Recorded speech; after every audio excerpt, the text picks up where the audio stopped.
समंदर की गहराई में 400 स्टैच्यूज खामोशी से खड़े एक ऐसे राज को छुपाए हुए हैं जो आज तक कोई सॉल्व नहीं कर पाया। एक पत्थर जो मिलियन सालों से एक छोटी सी एज पर बैलेंस होकर नेचर के रूल्स को चैलेंज कर रहा है, और पुराने स्टोन फेसेस जो एक खोई हुई दुनिया के गहरे राज अपनी खामोशी में समेटे हुए खड़े हैं। ये सब ऐसे वंडर्स हैं जिन्हें देखकर यकीन कर पाना मुश्किल है, लेकिन ये जगहें हमारी दुनिया में सच में मौजूद हैं। इन जगहों के अलावा भी कई ऐसे मिस्टीरियस वंडर्स हैं जिनके सीक्रेट्स ने साइंटिस्ट्स और रिसर्चर्स को भी हैरत में डाल रखा है। आज के वीडियो में हम इन सब हैरान करने वाली जगहों की मिस्ट्रीज को एक्सप्लोर करेंगे और जानेंगे कि क्यों ये दुनिया के लिए अनसॉल्व्ड मिस्ट्रीज बने हुए हैं। नंबर 1, द साइलेंट एवोल्यूशन, एक बेहतरीन अंडर वाटर स्कल्पचर जो मेक्सिको के कैनकून के समंदर की गहराइयों में मौजूद है। इसे ब्रिटिश आर्टिस्ट जेसन डेकायरस टेलर ने डिजाइन किया था और यह कैनकून अंडर वाटर म्यूजियम यानी म्यूसे का एक अहम हिस्सा है। यह म्यूजियम 2009 में शुरू किया गया था, जिसका असली मकसद कोरल रीफ्स को प्रोटेक्ट करना था। इस इंस्टॉलेशन में 400 से ज्यादा लाइफ साइज इंसानी मूर्तियां हैं जो एक दायरे में हाथ मिलाए खड़ी हैं। ये मूर्तियां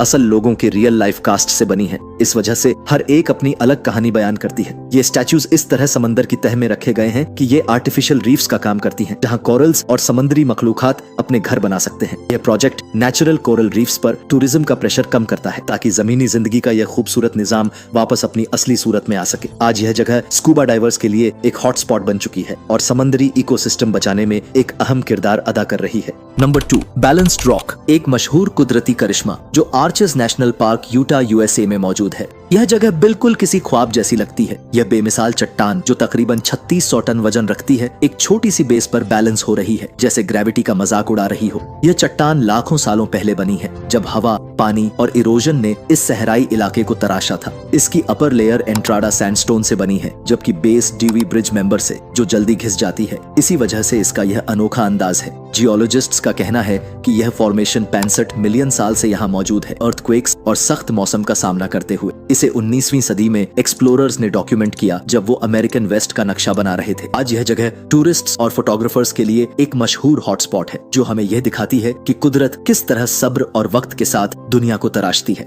नंबर 3, मोआई स्टैच्यूज, ईस्टर आइलैंड और पैसिफिक ओशन के बीच में मौजूद इन बेमिसाल पत्थरों के बुतों को पुराने पॉलिनेशियन लोगों ने 1250 से 1500 ईस्वी के दरमियान तराशा था। ये वोल्केनिक पत्थरों से बनाए गए हैं, जिनमें से कुछ 33 फुट तक लंबे हैं और 80 टन तक वजन रखते हैं। इन मोआई स्टैच्यूज को वोल्केनिक रॉक से तराशा गया और ज्यादातर रानो राराकू नाम के पुराने क्वारी से लिए गए पत्थरों से बनाए गए। ये अपने बुजुर्गों और सरदारों की याद में तैयार किए गए थे, जिन्हें रूहानी ताकतों का मालिक माना जाता था। 900 से ज्यादा मोआई बनाए गए, एकियाचू नाम के स्टोन प्लेटफॉर्म्स पर रखे गए। इनके चेहरे हमेशा आइलैंड के अंदर की तरफ हैं, जैसे ये गांव और लोगों की हिफाजत कर रहे हों। सबसे बड़ी मिस्ट्री ये है कि इतने भारी बुत आखिर कैसे एक जगह से दूसरी जगह ले जाए गए। कुछ एक्सपर्ट्स का कहना है कि इन्हें लकड़ी के तनों और रस्सियों की मदद से घसीटकर मूव किया गया, जबकि कुछ का मानना है कि इन स्टैच्यूज को एक स्पेशल टेक्निक से चलाया गया, यानी इधर उधर झुलाकर धीरे धीरे आगे बढ़ाया गया। यही राज आज भी लोगों को हैरान करता है। इन स्टैच्यूज को पहली बार 1722 में एक डच एक्सप्लोरर जेकब रॉजेवीन ने देखा,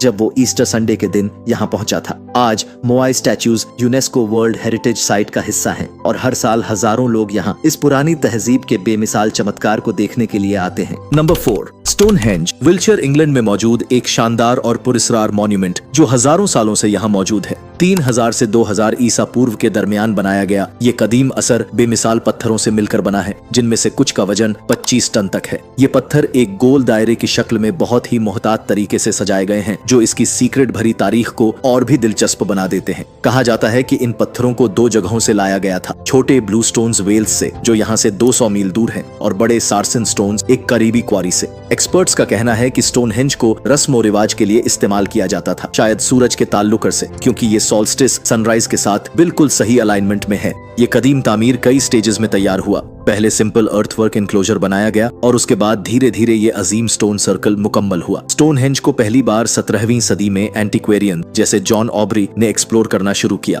जिन्होंने इसकी असल कहानी समझने की कोशिश की, और हर साल लाखों लोग यहाँ इसको देखने और इसका ताल्लुक समझने के लिए आते हैं। नंबर 5, अल नस्ला रॉक, सऊदी अरेबिया के तैमा रीजन में मौजूद यह नेचुरल पत्थर देखने में बिल्कुल नायाब लगता है। यह अजीम सैंडस्टोन बोल्डर तन्हा सहरा में खड़ा है और सबसे हैरत की बात यह है कि यह 2 बिल्कुल बराबर हिस्सों में तकसीम है। जैसे किसी ने इस पर लेजर जैसा सीधा कट लगाया हो। एक्सपर्ट्स का कहना है कि यह पत्थर लाखों साल पुराना है, जब अरेबियन पेनिनसुला का क्लाइमेट बिल्कुल मुख्तलिफ था और यहाँ दरिया और झीलें मौजूद थीं। यह शानदार स्प्लिट शायद टेक्टोनिक एक्टिविटी या हवा के तेज असरात की वजह से बना हो, लेकिन कुछ लोग यह भी मानते हैं कि हो सकता है कि प्राचीन इंसानों ने इसे तराशा हो। इस चट्टान पर कदीम नक्श भी मौजूद हैं, जिनमें जानवरों की तस्वीरें शामिल हैं, जो यह बताती हैं कि यह जगह पुरानी तहजीबों के लिए भी अहम थी। एल नस्ला को पहली बार 19वीं सदी में मॉडर्न एक्सप्लोरर्स ने डॉक्यूमेंट किया, जब इस इलाके में सर्वे हो रही थी। आज यह जगह सैलानियों के लिए एक मशहूर मकाम है, जो हर देखने वाले को हैरत में डाल देता है। यह कुदरत का एक बेमिसाल करिश्मा है। नंबर 6, जांगजियाजे नेशनल फॉरेस्ट पार्क, हुनन प्रोविंस, चाइना में मौजूद एक ऐसी जगह जो बिल्कुल फैंटेसी मूवी के सीन जैसी लगती है। यह पार्क अपने 3000 लंबी सैंडस्टोन पिलर्स के लिए मशहूर है, जिनमें से कुछ 1000 फीट से भी ज्यादा ऊंचे हैं, जो हर तरफ लश ग्रीनरी से घिरी हुई हैं और अक्सर मिस्ट से ढकी रहती हैं। ये पिलर्स लाखों साल पहले इरोजन की वजह से बने थे, जब हवा और पानी ने